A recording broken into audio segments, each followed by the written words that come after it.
חלון לים, דירה הכי יפה בעיר, עוד מחכה למשהו שאת ליבך יאיר, ובינתיים בדידות מקיר אל קיר.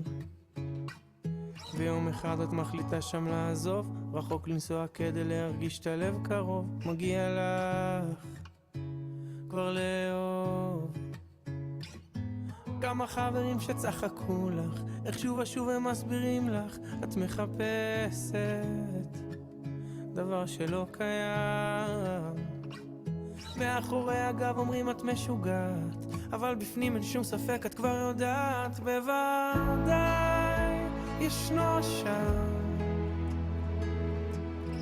זה לא בשמיים, לא בסוף העולם. כמה טוב עוד לפנייך, רק אל תעזבי ידיים, אל תעזבי ידיים.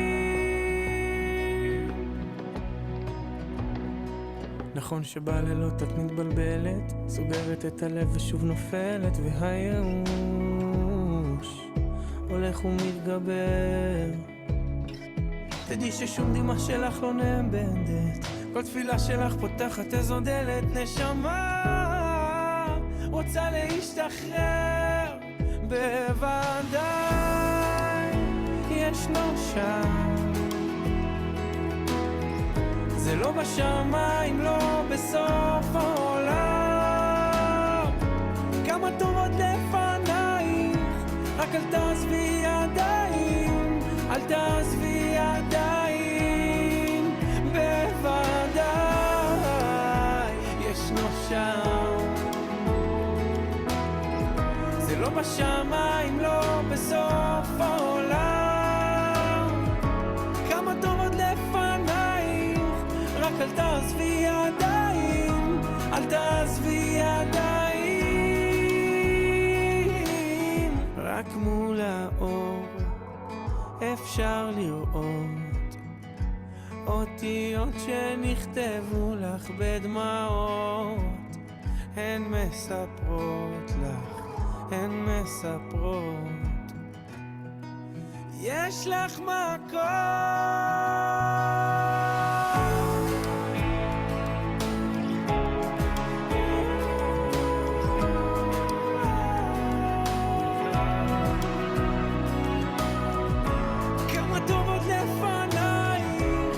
אל תעזבי ידיים, אל תעזבי ידיים.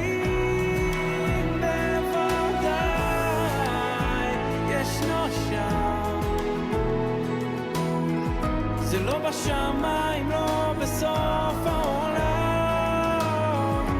כמה טוב עוד לפנייך, רק אל תעזבי ידיים, אל תעזבי ידיים.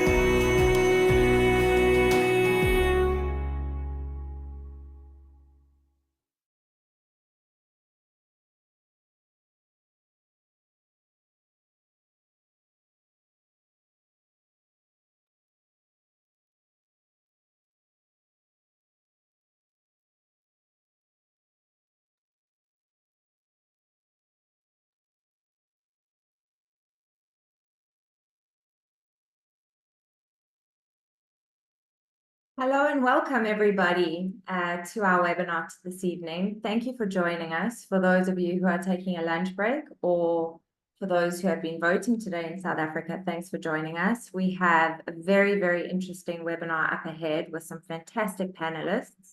While we are waiting for a couple of more people to log on, I'd like to just play a whole video so you can get an idea of a little bit of the developments in our portfolio, and then we will kick off in a couple of minutes. Thank you.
Thank you and welcome everyone. And I'm sure as we're watching that video, we all feel a huge amount of love and sadness as well for the situation currently in Israel. And it would be appropriate for us to take a moment just to give a thought and a prayer to our very, very brave soldiers and volunteers who are fighting on the front line, as well as for the return of our hostages. So we just take a minute to think about that, and we move on to talking about a bright future for the Jewish homeland. And that's what we are going to be discussing today with our expert panelists. We are very, very honored to have Daniela Paz-Erez with us. And as we say, ladies first. And Daniela, you're going to be first on our panel. I'd just like to give a very brief introduction, although you are going to speak to us a little bit more about what Paz Group does. Daniela, you have an MBA, you're an economist, you're a certified real estate appraiser. I know because I've read articles on you that your advice and guidance is sought after by many, many companies, executives, as well as governments or organizations and ministries. And I think you're going to be speaking to us a little bit about that in your presentation. And Paz Group is very involved in research, very involved in planning, and we really, really are very excited to have you with us tonight, and we look forward to your presentation. I just want to mention that if people have questions, you can add your questions in the chat box, and if we don't get to all of the questions, we will certainly review the questions after the webinar and get back to you via email with answers. So without further ado, we want to keep the webinar to an hour so people can stay with us all to the end, which I encourage people to do. Daniela, welcome. Thank you for being with us. So thank you for inviting me, and thank you, audience that I don't see, for listening and have an interest in the Israeli real estate market. I think that whether you want to invest or want to just know what's going on in Israel, it is a very interesting market and different. So I think that I'll take my time to explain a little bit about the Israeli real estate situation and uniqueness. So I'll share my presentation.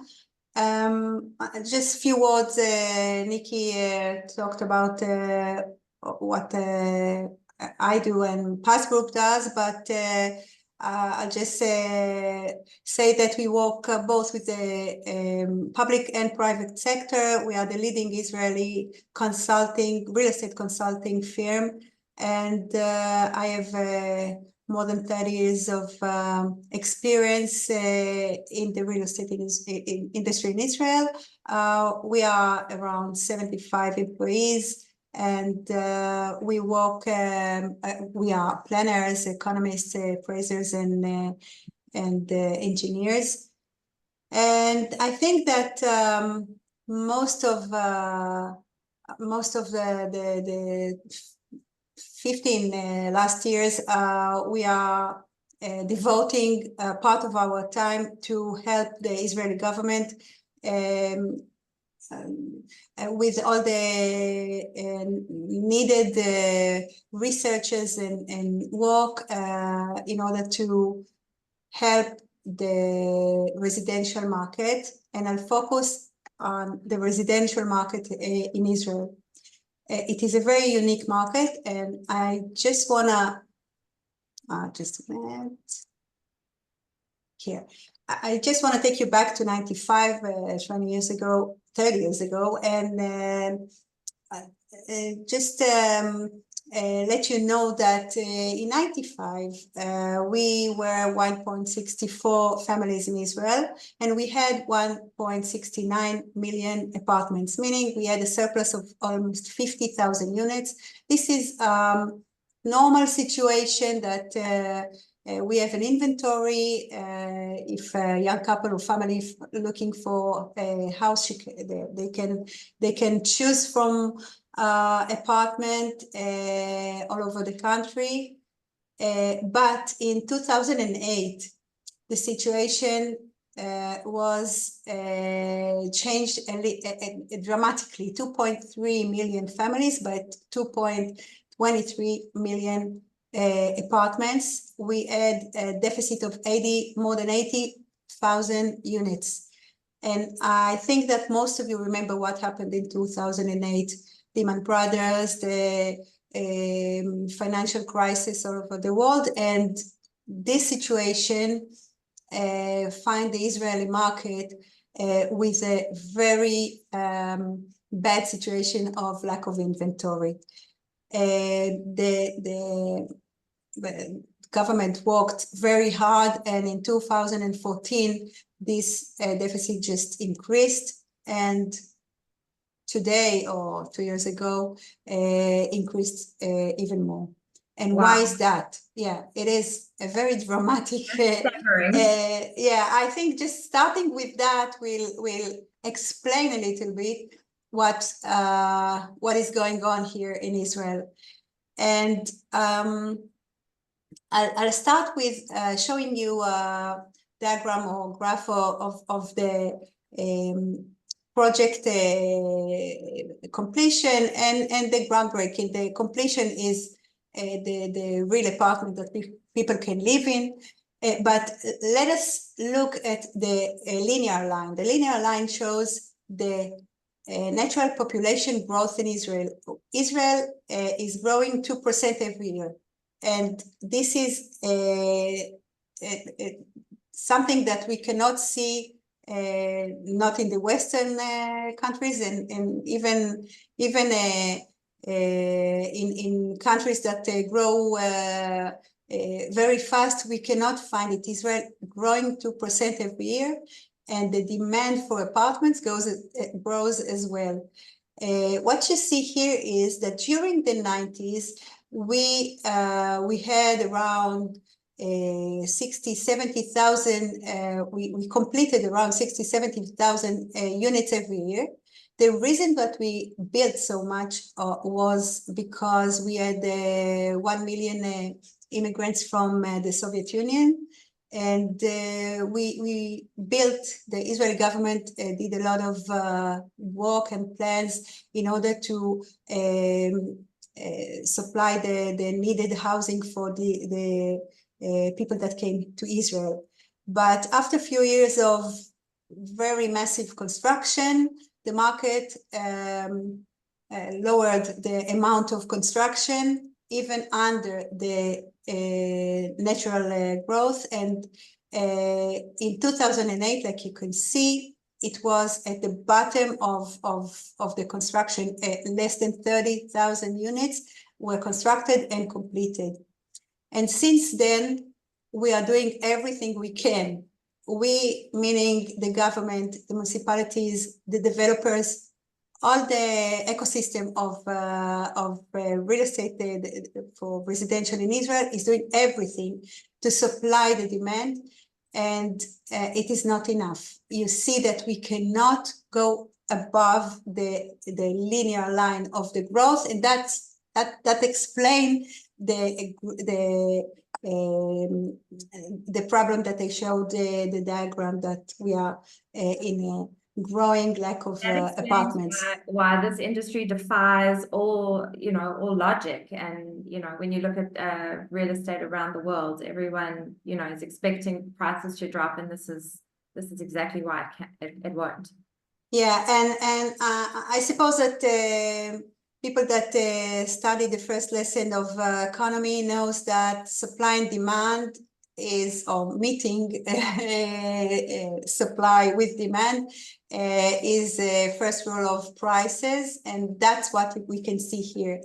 Until 2008, the blue line shows the nominal housing prices in Israel, and the green line shows without the index, the real. So even if we look at the blue line, we see that the prices stayed almost the same until 2008, but at 2008, the situation, or the worldwide situation, created zero interest rate all over the world, also in Israel, meeting no inventory and a huge demand, and the prices went up in a manner that they doubled after 15 years. So the problem in Israel is that even now, when the interest rate is not so low, it is around 4.5 in Israel, it is still very, very hard to stop the increased prices in Israel. And we can see a few years that the government did a lot of work, supplied a lot of land, and so I will show you the government actions, but it is not enough, and it is not stopping, and we are growing, and we don't have enough inventory. So this is the Israeli situation. So starting with that, I think we'll explain the rest of my presentation. Okay. Another thing that it is very important to understand that the Israeli land ownership is 93% owned by the state and only 7% privately owned. It is also a very unique situation. I think that there are no other countries that function like that. It is historically because the government didn't want to sell land only lease. So the government is leasing the land 49 years with extension of another 49 years, but not selling. And that means that the government can control the supply of land and apartments by zoning on unzoned land of their own. It is not that you need to force private owners to do that. And the government did that. Since 2011, the government was 2010, the government decided that all the chain of production of apartments should be treated. So starting with increasing the amount of zoning for residential, and then financing the site preparations like roads and other infrastructure, speeding the permit issues, and helping the construction industry. So all of this chain of production is being treated, and also the government aimed the goal of creating 60,000 units every year. And this is also something that was, I'm talking about 2010, was very dramatic to a market that produced half of it, 30,000. Yeah. So starting with the plans, this is a diagram that shows that until 2012, until the government started really moving forward and doing actions to change it, we not only built 30,000, we also zoned or rezoned only 30,000. It means that approved zoning were only 30,000. And it is also important to know that a zoning, a plan that allows residential construction is you need much more in order to create to develop the land, because some plans are not attractive, some are only half of it will be sold. So you need around double plans than what you want to develop on them. So it is almost nothing what we planned and approved until 2012. Then the government aimed for 60,000 approved plans and met this target, and then moved it to 1,000, 1,020. And right now we can see that the amount of plans are high enough. We have an inventory of planned land or zoned land So this is one problem that we can say we solved. The government did a lot of actions, not only approving by the district committees, also creating a national committee, special national committee for residential. The blue here is this special committee that works very fast. It used to take 5 years to approve zoning in Israel, and with this national committee, it takes only 1 or 1.5 years. So they moved very fast. So this is one thing that we did.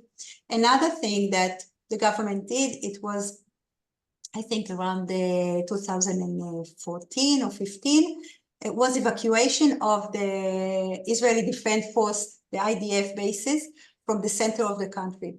The bases were out of the large cities, but after a few decades, the military were found themselves in the center of the residential areas like Sde Dov. Sde Dov is the Tel Aviv airport that was closed. Part of it was military.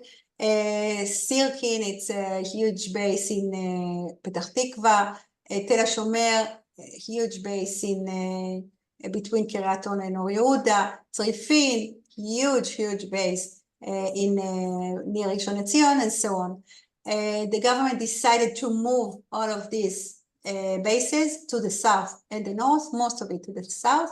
And this was a very big operation of first changing or rezoning the bases to residential. And during that time, creating PPP, BOTs, public-private partnership bids to developers to construct and develop the new bases in the south. We are proud. What? This is a fascinating slide. It is, yeah, it is. I didn't realize how many bases were actually in the center of Israel. Yeah, you can see this is real, the real area on the map. So you can see, I don't think that you can perhaps the amount, but there are areas that you cannot move from one side of the city to the other without doing a road detour, because the base is closed. And during the years of rezoning, our firm, Paz Group, was we managed the residential plans on the basis for the IDF or for the it was for me like a mission, because changing the zoning of Sirkin in the middle of Petah Tikva was like I spoke about it like falling walls, or like to break the walls that are closing the city. Also in Shalishut Rashit, it's in the middle of Ramat Gan. The base has a wonderful park inside. No one could see it. Templars' houses inside that we decided to preserve, and no one could see it because this is a military base inside the city and you cannot enter.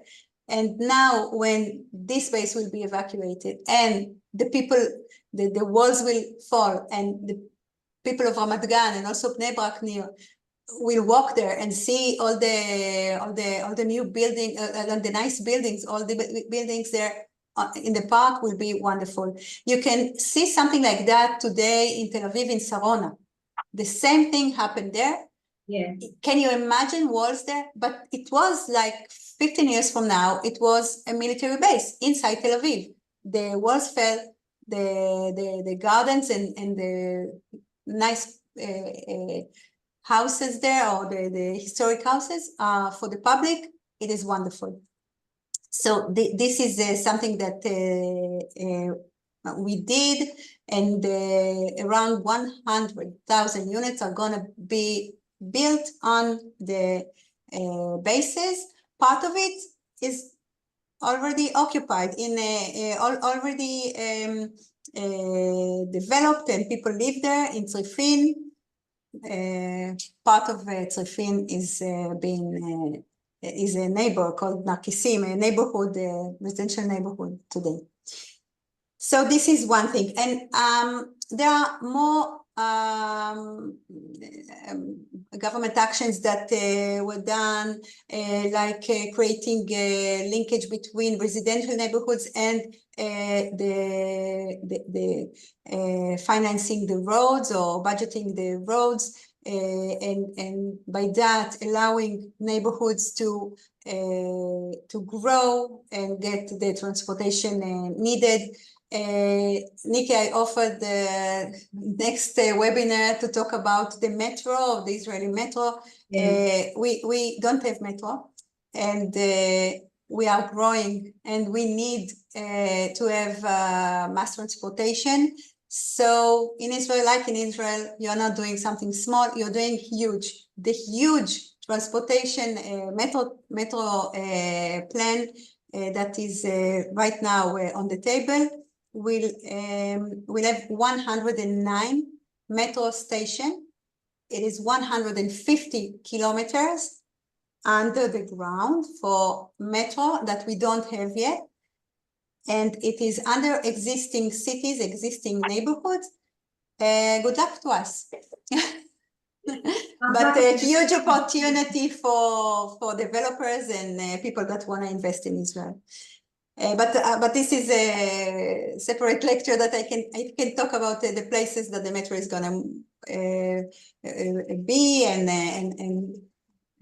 this is not only Tel Aviv, it will be all the center of Tel Aviv, from Rehovot in the south, Ra'anana in the north, and Lod in the east. So this huge area will in 2035 or 2040, it depends on how are we gonna be late in our plan, but it will happen. Otherwise, we won't be able to move here in Israel. So after talking about the plans and the government, I wanna talk about the linkage between the price of the apartment and the cost of the land. And this is something that works only, that is working everywhere, not only in Israel, but I just want to emphasize by showing that if we're talking about 1 million or 900 land and 900,000 shekels land and 100,000 shekels levy, 1 million total, the cost of construction is something that we cannot change a lot, because it costs to construct a building. The profit is something that a developer needs, otherwise he cannot get a loan from the bank, and he wants to see profit on his investment, and the VAT is fixed. So the land is it's the only cost that really changing it changed the price. All the others are on top. So price of 2.4 million shekel will show the relevant to 1 million land. And if we do the same math for 2 million shekel land, it will be almost double price of apartment. You can see that most of the growth in price is because of the land. So when we're talking about demand and supply, when we have demand, the prices are going up. Usually we have demand in places that are in attractive places like the center of Israel, Tel Aviv, places like that. So high prices mean high price of land. The cost of construction changes a little bit. Most of the cost or the price that people are willing to pay goes to the land. In order to help prices go down for people that the government want to help, like young couples and new families, the government created a buyer price plan. This buyer price plan was an upside down bid. The government is asking the developer to compete on the lowest price of apartment, and the land price is fixed. So the government is doing a tender that the price of the land is fixed, and they did the calculation like I showed you before. The price of the land is low enough to allow discount on the apartment for the young couples. And this bids or tenders allowed discount for 35,000 units in Israel. And this plan, now we have another plan. This plan helped a lot of young couples and families. Not enough, but today the lottery of buyer price in Israel is something that most of the young couples are praying to get apartment in discount with. So this is something that we're trying to do. Another thing that I wanted to talk about is the rental market. In Israel, we have around 2.8 million units, and around 29% are people live in a rental apartment, but they rent it from, or these 800,000 units are being rented from private people. We don't have a concerning or long-term projects in Israel, almost none. We just started to do it, but now the high interest rate is moving developers from this kind of projects. We are the people in Israel live in rental apartments almost like the percentage of the EU, and almost the same as the US market, but the difference is that we don't have long-term rental projects. We don't have a developer that we almost don't have REITs and developers that rent the building for life or for long time. And this is something that we're trying to change. I hope it will happen, but this is something that today is very problematic, because the annual ROR for projects in Israel, for rental projects in Israel, is very low, between 2.5 to 3%. If you buy apartment in Israel, you should see around 3% IRR, but the Israeli real estate market for residential also have an upside, meaning that if you buy apartment today, when you sell it, you'll probably see a more expensive or higher price when you sell it. Like I showed you before, the prices are going up in Israel. If you look at 20 years, they are going up between 2 to 3% every year.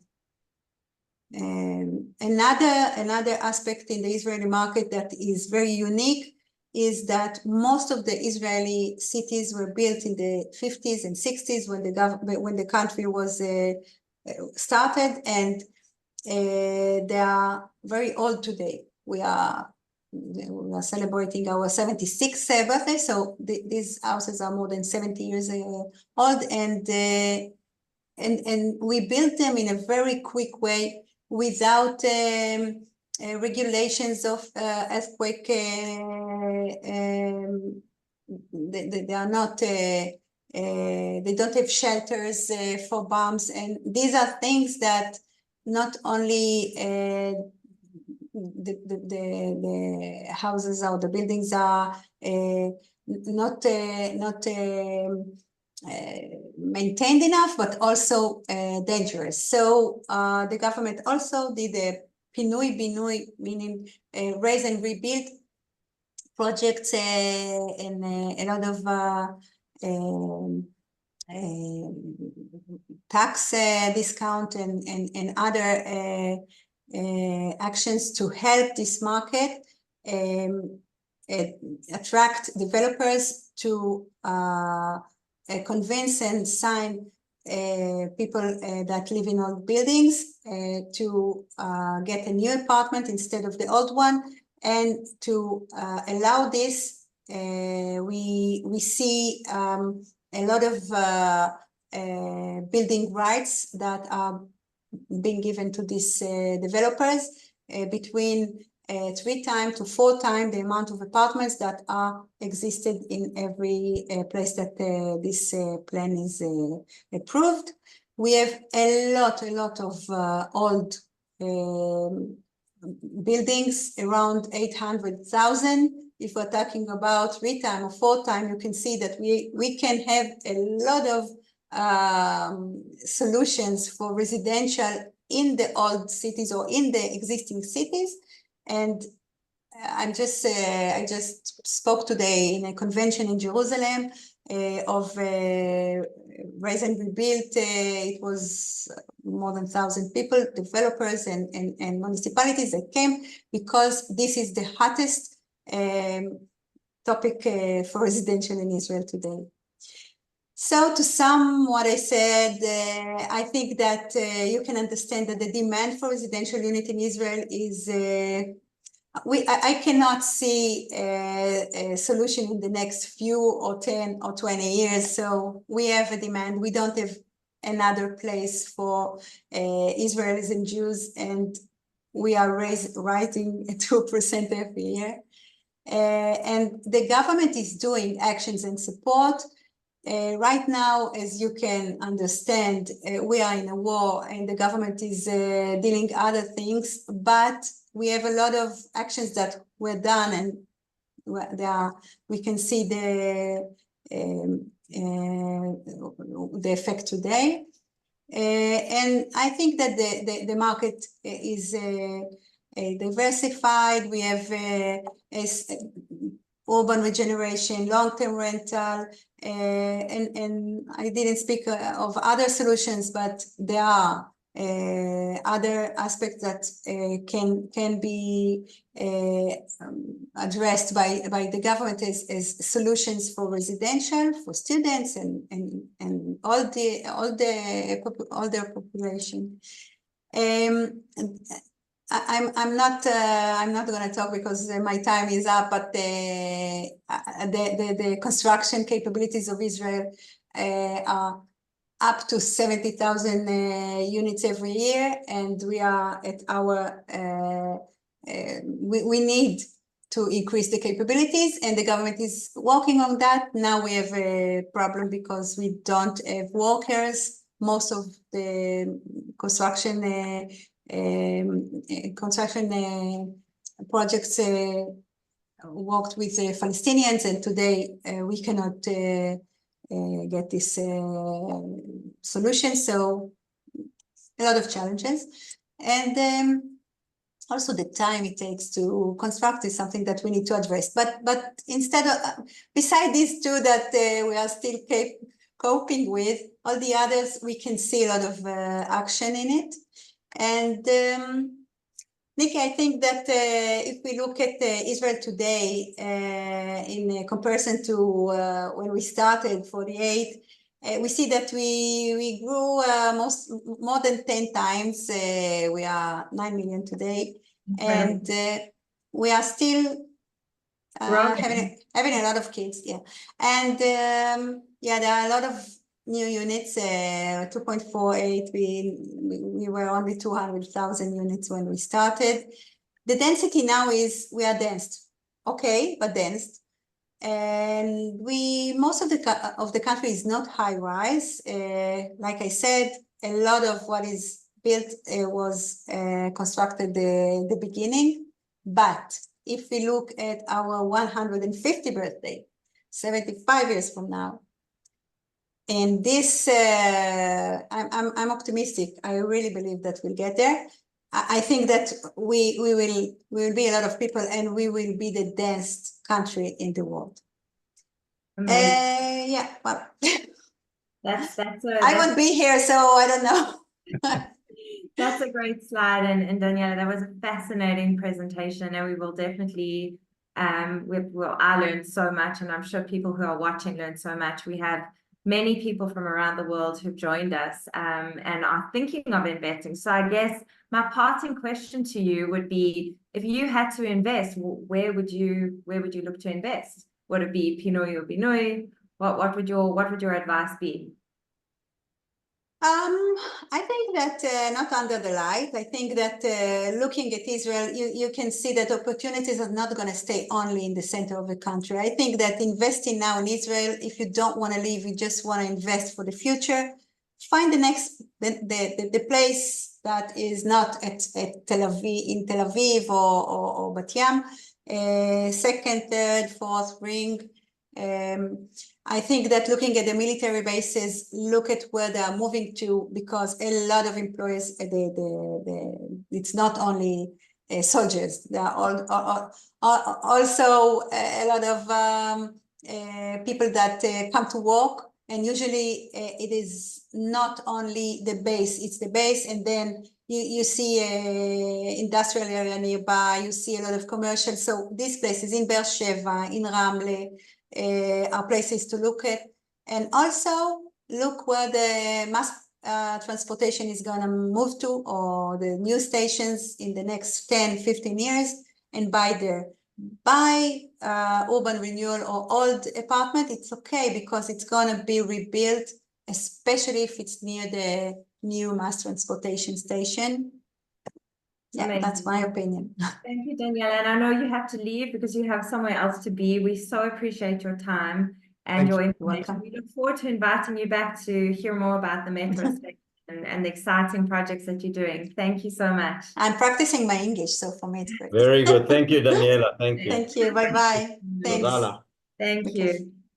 Moving on to our next guest. Hi, Ari. Welcome. Hi, good evening. Shapiro, the CEO of Hold Property Group. Ari, you have transformed this business over the past couple of years. Can you tell us a little bit about where your journey started, and then we'll jump into some questions that I have for you. Okay, good evening. Thank you for being here. I see a few names, or quite a number of names of friends from around the world. Thank you. Wow, Daniela's presentation was amazing. She hit the nail on most of the points that I was going to raise. But I would like to give you a quick brief. I'm ex-South African, as you can hear. I've been here many years. My father started property in Israel in the 1980s, the early 80s, and the late 1978, 1979. And over the years, there's always been a need for foreign investors who would like to do something in Israel, a friendly journey, an easy journey, instead of getting on a plane and being challenged, let's call it that, by local developers, brokers. So for over the last 16 years, I carried on. My father, he is not in the business, and I carried on the business. And what we've been doing from the beginning, or at the beginning, was offering investors pre-sale on development projects where we believe will be the next areas or the coming areas. And we offer our investors a full service from A to Z. Julian is here, he'll speak about it afterwards. And over the years, it's increased, and we found ourselves in the last few years, in the last 8-9 years, starting doing our own developments, and it's been interesting. And there's two sides to Hold. There's can you just explain a little bit more about your developments that you've, yeah. So So like I said, over the years, it became. We've got 3 divisions in the Hold group. We've got the sales and marketing that yourself and Julian are, and Julian, of course, will speak. We've got our developments that we're involved in many areas and many projects. Like Daniela said, we're touching a few very interesting markets, mainly city renewal, what we call Pinui Binui, the urban renewal, where we're demolishing blocks of buildings. It takes a long time. In different areas in Israel, we're doing a bit of a commercial, a bit of offices, a bit of mixed users, and a lot of residential projects in different areas. And lately we've gone into students accommodation as well. That's very interesting. And I was happy to hear what Daniela had to say about it. Of course, we follow the metro. At the beginning, it was the train. Now we're following the light rail in Jaffa, in Haifa, in different areas. And the third thing, we also manage a portfolio of property for our investors and for ourselves.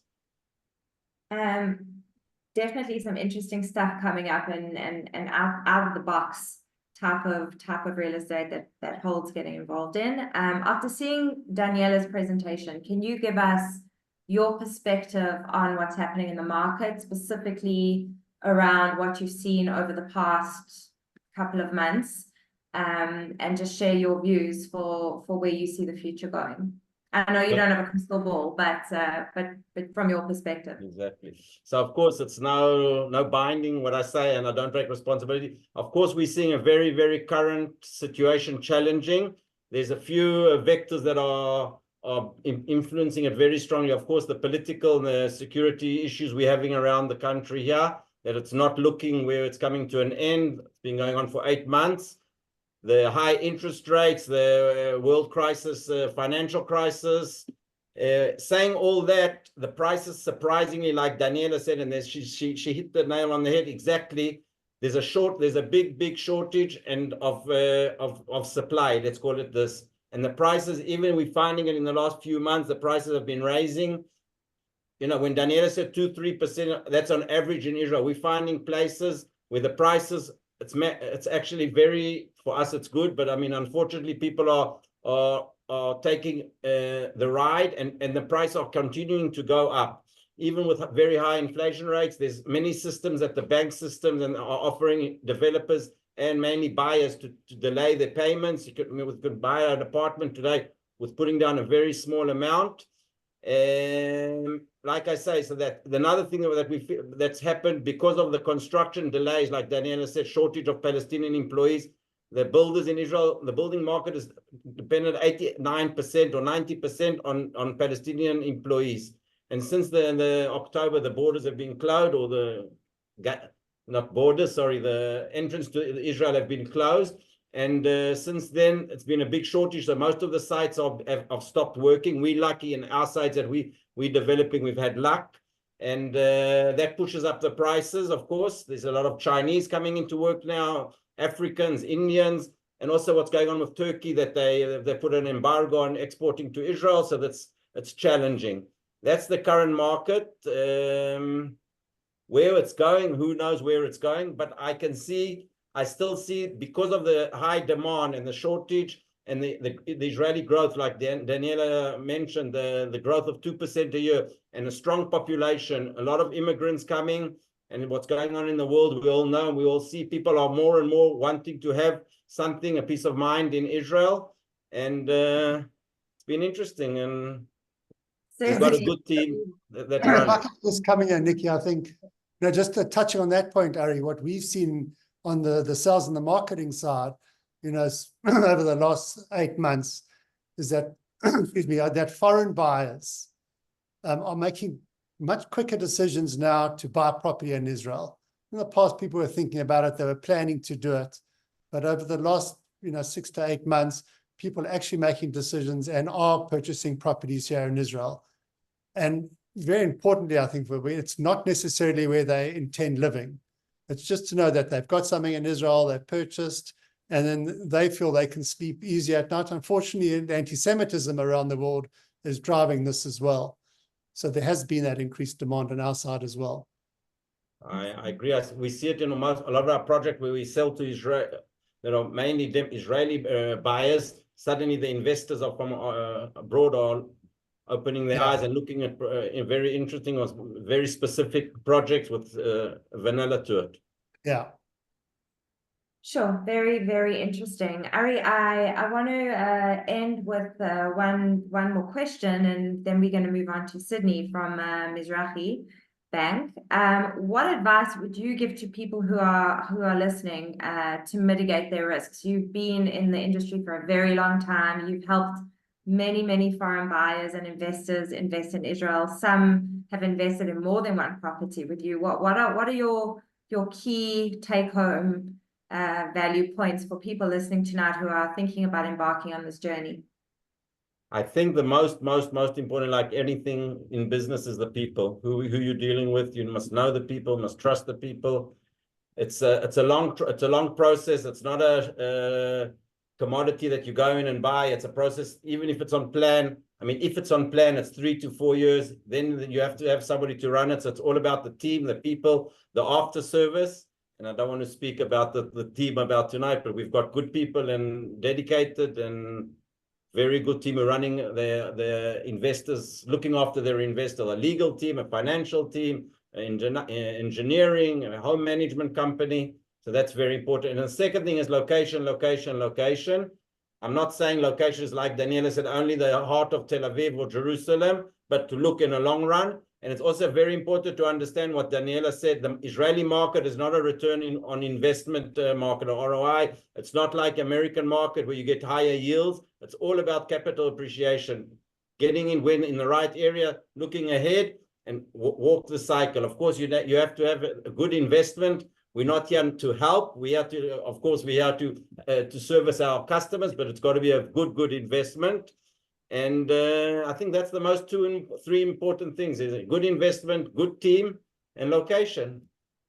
Well, and patience. In Israel, you need patience. Lots of savlanut, as they say. Nikki, sorry, can I just ask Ari one more question? Sure. You know, one of the projects that I've really enjoyed, you know, from a selling point of view, is the project that you're doing in Haifa. It's just a fascinating combination of co-living and real estate, residential real estate, and the location. But you kind of saw this opportunity before. I mean, I certainly haven't heard of it, and like now people are jumping onto this. How did you identify that opportunity? It's actually interesting. For those who don't know, we're completing a project in the north of Israel, in Haifa, just on the port, where the whole area is going through city renewal. There's a whole main street of the offices. And some guy offered me a deal. He said to me, listen, Ari, I heard that in Tel Aviv, there's a common living. I thought he's mad. I went there with one of our guys to see it. And you see students in their last graduation year or just a year after graduating, living in a small apartment with common areas of kitchens, lounge, rooftop, balconies. And I couldn't understand. I mean, I'm a bit from a different generation. And we started investigating, and it looked very interesting, and it still is. So we're completing a small building with about 40 apartments, that each apartment is split into 2 rooms. They've got common areas. They've got, of course, a gym at the bottom, a classroom with computers, and a rooftop, and laundry services.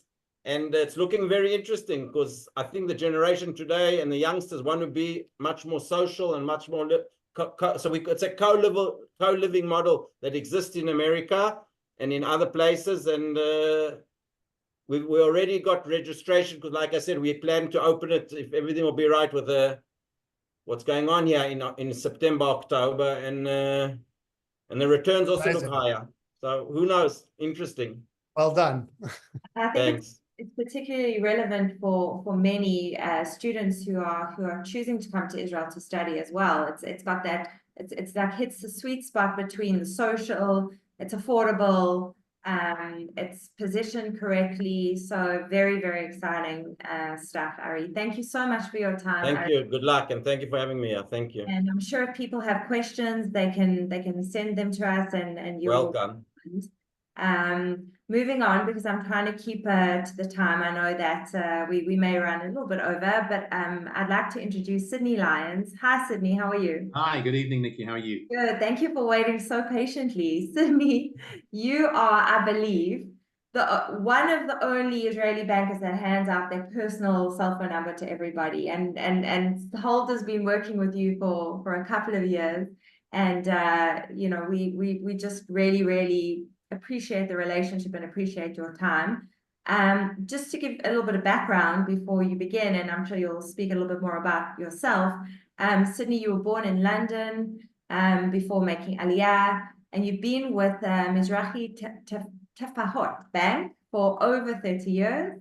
And right now you are a manager of the International Private Bank. banking. So can you explain a little bit what that means and how it's relevant to foreign buyers and what role the bank plays in this whole ecosystem of purchasing real estate in Israel? First of all, thanks, Nikki, very much for inviting me to join you this evening, and to the team at Whole, to Ari and Julie and all the other people we're in touch with on the ongoing basis. We much appreciate the cooperation between ourselves on an ongoing basis. The banks in Israel obviously a very important part of the purchase process for buying property. The mortgage market in Israel is basically banks. There's no secondary mortgages like the otherwise in other places in the world. Some of the banks do have secondary mortgages for selling off, but there's primarily the banks. The mortgages are done through the banks. There are other mortgage providers, but the vast majority is through the banks in Israel. Mizrahi Tefahot is the largest mortgage lender in Israel. Sidney, could I just interrupt you for 1 second, because I'm not hearing that clearly. I don't know about everyone else. Sorry, I will try and speak a bit more slowly. Yeah, or just closer to the microphone, maybe. Fine, no problem. That's much better. I say Mizrahi Tefahot is the largest mortgage lender in Israel. Just a little bit of a history. Mizrahi Bank was founded just over 100 years ago, 1923. Tefahot, which is the mortgage arm of the bank, was a government-owned mortgage bank. Mizrahi bought the majority shares in Tefahot many years ago, back in the 1980s. And about 20 plus years ago, we did the full merger between the two banks, and it became one bank, Mizrahi Tefahot. So we have the commercial arm and the mortgage arm of the bank. As far as my position in the bank, I'm manager of what we call our International Private Banking Center. Currently, I'm based in Jerusalem. Previously, I was in our branch in Netanya. We have 4 specialized branches around the country dealing with our international clientele. We have a team of workers. The vast majority of themselves are Olim Chadashim, and some are Israelis who speak good languages. So we think we understand and we can empathize with our clientele. We know where they've come from. They're completely different country. We have I would say primarily we have English speakers, French speakers, and German speakers, and Spanish speakers. So we can understand not just the language of our customers, but also we can empathize with them. I mean, I used to say we had a colleague who's now retired. He was a very keen cricket supporter.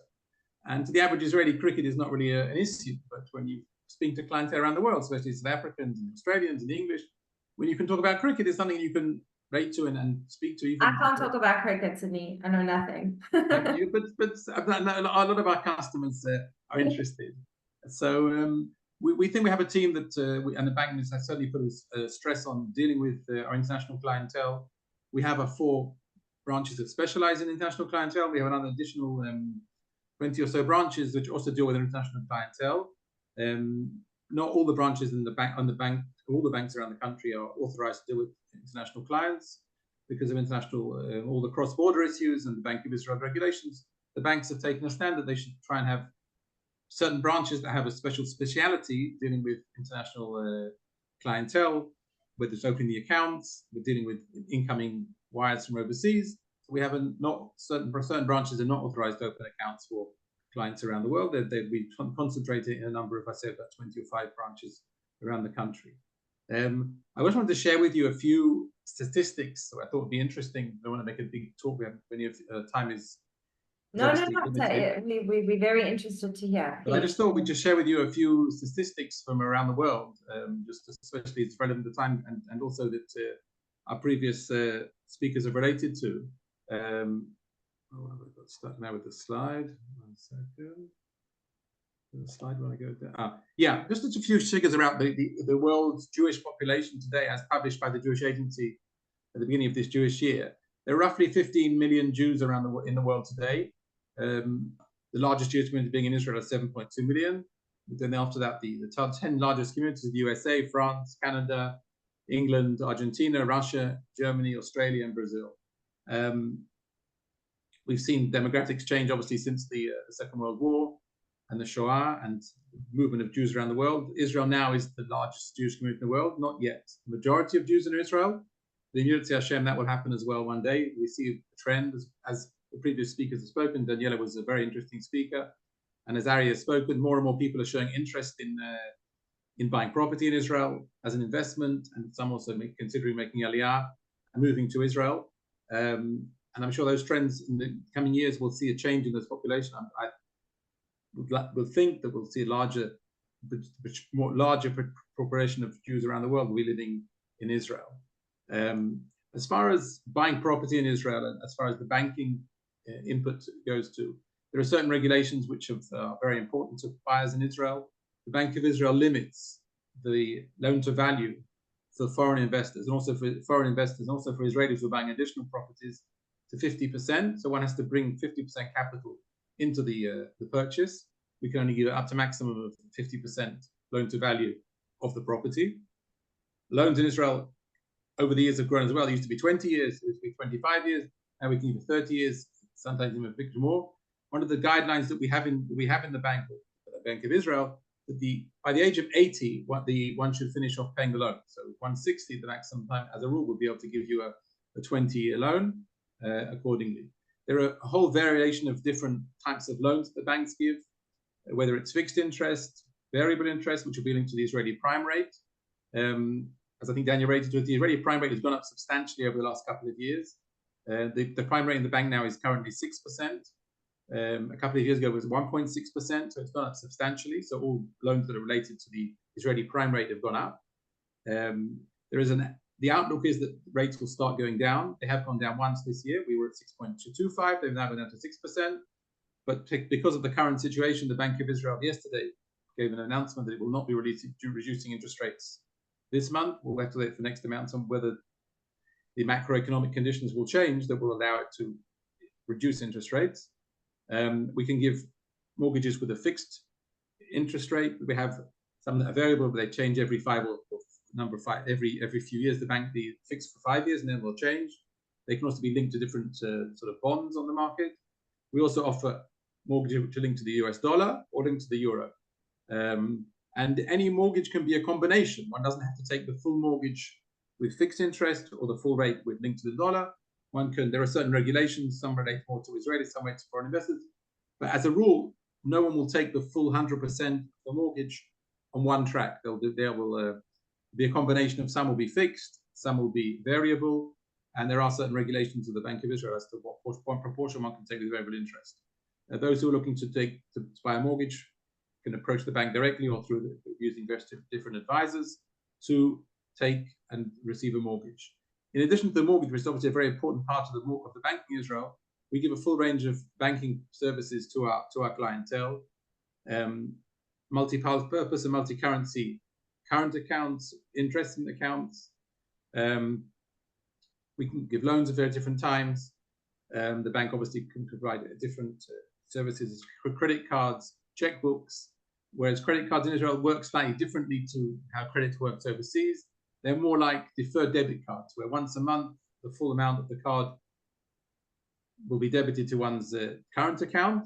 One can also have a credit facility on the card where you have a credit facility with a credit card company. You can pay off the purchases in a number of months. Something also which is, I think, quite new to Israel, one can buy in Israel using a credit card, what we call tashlumim, which are payments, which are interest-free payments. Even things in Israel, people go to the supermarket and they'll do a shop of 1,000 shekels and they'll pay it in 10 payments of 100 shekels each month, which I think is people don't do it overseas, but in Israel, and those are interest-free payments. So they defer payments over 10 months. You can pay off your grocery bill over the number of months going forward. As far as the accounts themselves, we offer a range of different investments, whether in shekels or in other currencies. One can hold dollars, euros, sterling, and other major currencies with us and put the money on deposit. Obviously, interest rates depend on the world interest rates. The different currencies will have different interest rates, and we can happily discuss all those options if people are interested. The banks, obviously, we're market makers in the Israeli shekel. We do a lot of conversions from shekels to other currencies and between other currencies.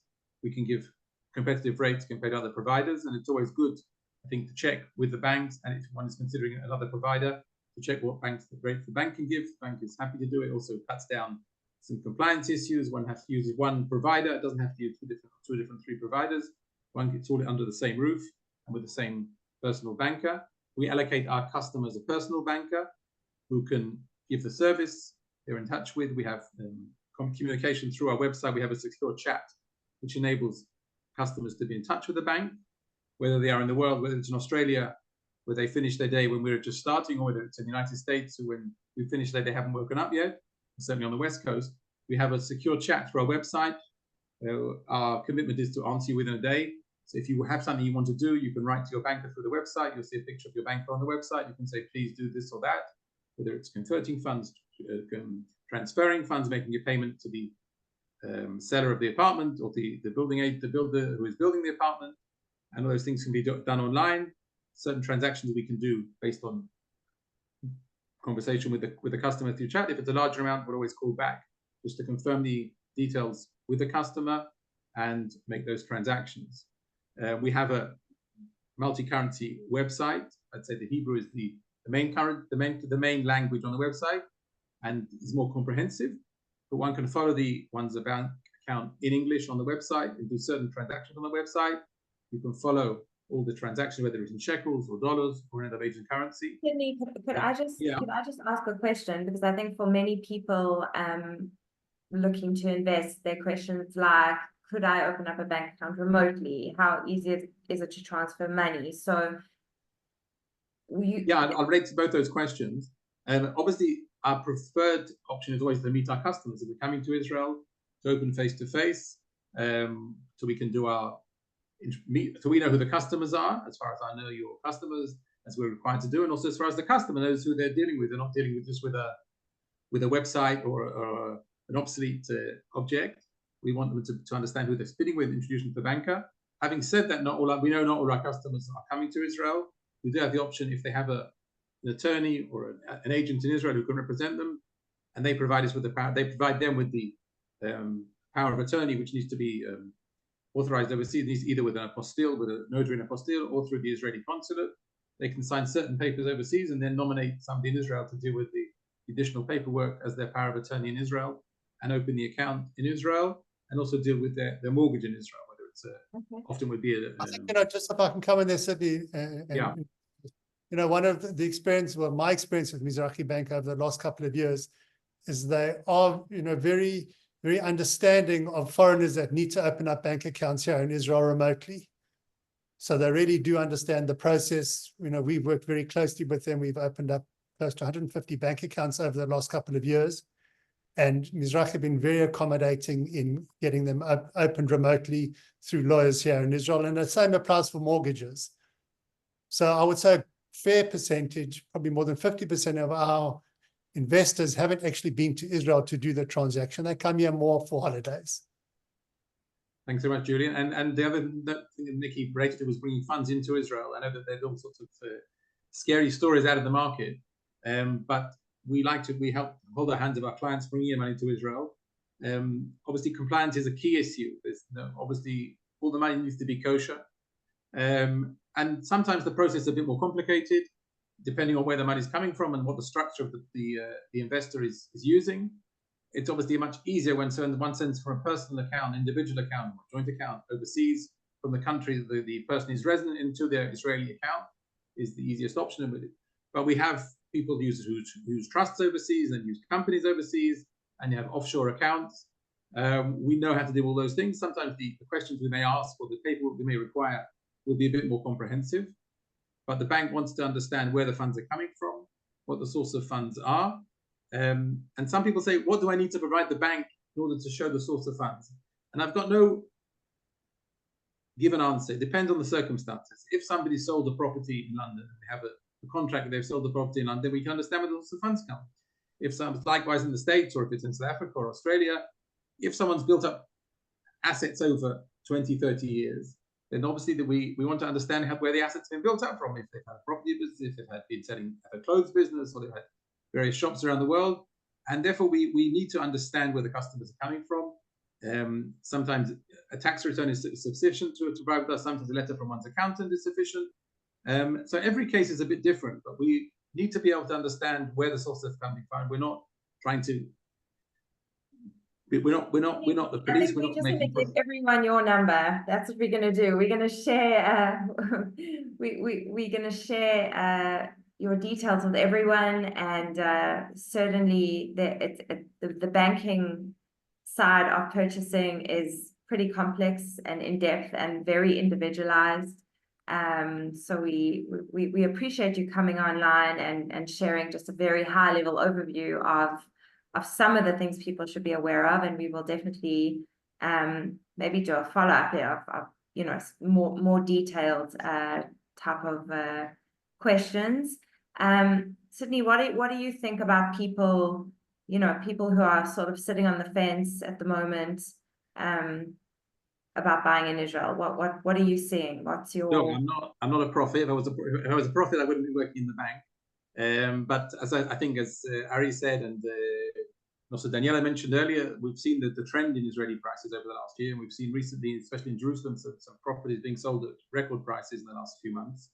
I mean, over 130,000 shekels a square meter. I mean, the prices that were not common previously. So if that trend continues, the prices will keep going up. And as the other speakers have mentioned, for the other reasons, supply and demand is obviously a key issue. And what's going on in the Jewish world? I mean, we've seen what's happening in the Jewish world in the last few months, and all those trends seem to be will continue, and that seems to be the way that the markets are going. Obviously, the currency considerations are also one doesn't know what's going to happen with the currency markets. They're very also volatile. We saw the dollar hit, I think, almost 4.1 at the end of October, and then suddenly, despite there being a war here, the shekel has strengthened. It's gone up and down. There's been a lot of volatility, so that makes it obviously a very big difference to foreign buyers when they're buying here, how each dollar will go, or each pound will go, or each Australian dollar or South African rand will go. But certainly the amount of this, I think it was a bit quiet in October, November. The last few weeks, I think we've seen a lot of buoyancy in the market and a lot of interest going forward. Nikki, can I just come in here as well? Maybe just, I know we're running a little bit late, but maybe just if I can just also add my 2 cents there to that question. Sure. You know, I think firstly, I mean, as Daniela said and alluded to, the supply and demand curve. And people ask the question, I see in the chat here, there's a couple of questions about the effect of the war. I think the war obviously has had an effect because construction has slowed down. But it all boils down to the supply and demand curve, and the demand for property in Israel is far greater than the supply, and I think that will continue. You know, people they ask about, is it a bubble? Because prices have been going up, but when you've got more demand for property than supply, I think the road ahead for investors in Israeli real estate, residential real estate particularly, is very good. And just, you know, in conclusion, really, from my side is that, you know, I've met so many people over the last few years that I've been involved, and I've met lots of people that could have bought property in Israel, but decided not to. I'm yet to meet a person that has purchased property in Israel and has regretted it. So, you know, it's usually the opposite. It's usually we drive, we meet with people, and it's always the stories of like, we should have done that deal 5 years ago, or when we saw that property and wherever, we should have just bought it, because look how expensive everything is now. So yeah, I agree with that sentiment, Julian. Sidney, thank you so much for your time. Pleasure. And also I want to add, to resonate what you said at the beginning, just share we should pray and hope for better times and the safe return of all the hostages and the soldiers. On a personal basis, my son came back this afternoon from Gaza. So I'm pleased he came back after his second round of Mizrahi. And you're still here. We really appreciate it. Thank you. Thank you, Sidney. We should all pray for better times. Thank you so much. Thank you. Amen. Okay, so I think we're just about ready to wrap up. Julian, is there anything you want to add? Anything that we should still ask at this point? No, I think we've covered, you know, we've covered it. We've covered the services. We're here to help you. Ari alluded to the fact that he's been doing it for many years. The business has been around for over 25 years. We understand getting foreigners involved in real estate in Israel with a great team of people, with a very trustworthy team of people, with a great reputation, lots of happy investors. And you know, please be in touch if you're looking to invest in property in Israel.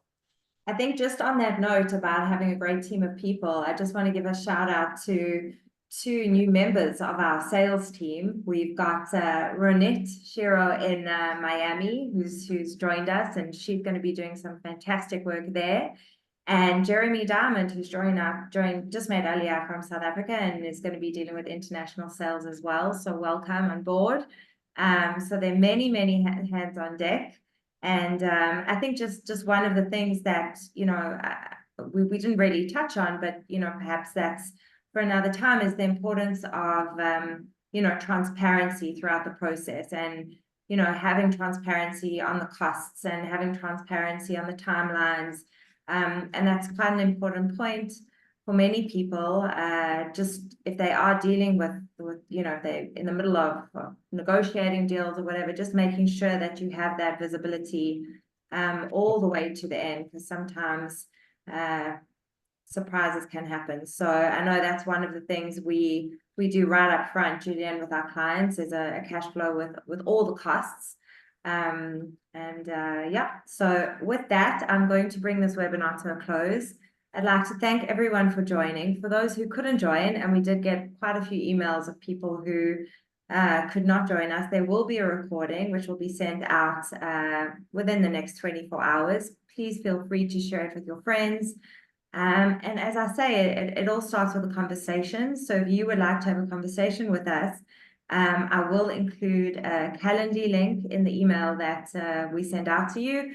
Feel free to select a time. Let's have a chat and see how we can help you secure a future in Israel, secure a future place in Israel.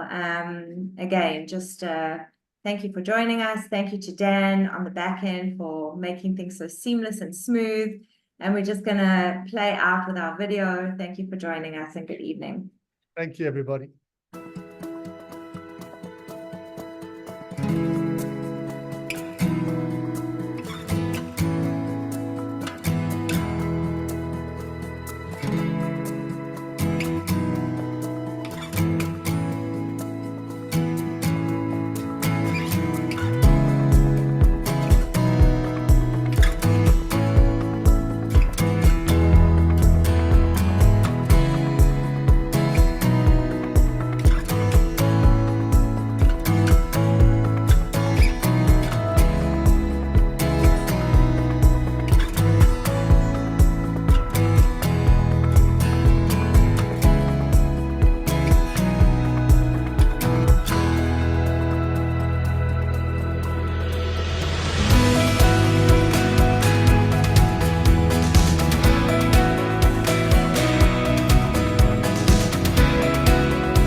Okay.